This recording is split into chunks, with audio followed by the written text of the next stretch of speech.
कपिला षष्ठी का व्रत अश्विन मास के कृष्ण पक्ष की षष्ठी तिथि के दिन मनाया जाने वाला एक बहुत ही शुभ दिन है।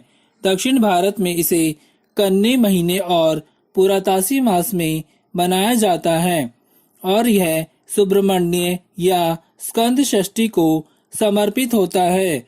उत्तर भारत में यह आश्विन मास के कृष्ण पक्ष की षष्ठी तिथि में चंद्रमा के घटते चरण के दौरान आता है। इस दिन पवित्र नदियों में स्नान करना बहुत ही शुभ माना जाता है। इस दिन ऋषि नारद जी को दिव्य पद प्राप्त हुआ था।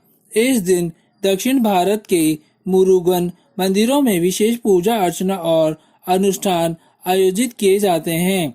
गोदावरी के तट पर विशेष गौ पूजा या गायों की पूजा भी कपिला षष्ठी के दिन करते हैं। कपिला षष्ठी लगभग हर 60 साल में आती है, जब दिन के दौरान कई खगोलीय घटनाएं घटती हैं। एक मिथक है जो कि बताता है कि कपिला षष्ठी इतनी कम क्यों होती है। ऐसा कहा जाता है कि जब ऋषि नारद जी, जो हमेशा ब्रह्मचारी थे, ने फैसला किया कि वह महिला साथी चाहते हैं, तो उन्होंने भगवान श्री कृष्ण जी से पूछा कि जिनकी 16,008 पत्नियां थी, क्या वह उनमें से किसी एक से शादी कर सकते थे। तब भगवान श्री कृष्ण जी ने केवल इतना कहा कि नारद ऐसी पत्नी चुने जो किसी और की संगति में ना हो, चूंकि वे सभी दूसरों की संगति का आनंद लेने में व्यस्त थे। ऋषि नारद जी गंगा नदी में स्नान करने गए। जब वह नदी से बाहर निकला तो उन्हें पता चला कि वह एक महिला में बदल गया है। उसने एक साधु से शादी की और उसके 60 बेटे थे, जिससे वह इतनी थक गई कि उसने श्री विष्णु जी से उसे एक आदमी के रूप में लौटाने की भीख मांगी। श्री कृष्ण जी ने इसे स्वीकार कर लिया, लेकिन ऋषि नारद जी के फिर से मनुष्य बनने के बाद उनके पुत्रों ने अपनी मां से उन्हें खिलाने के लिए विलाप किया। अशांति को शांत करने के लिए भगवान श्री विष्णु जी ने प्रत्येक पुत्र को एक वर्ष के लिए प्रभुत्व प्रदान किया।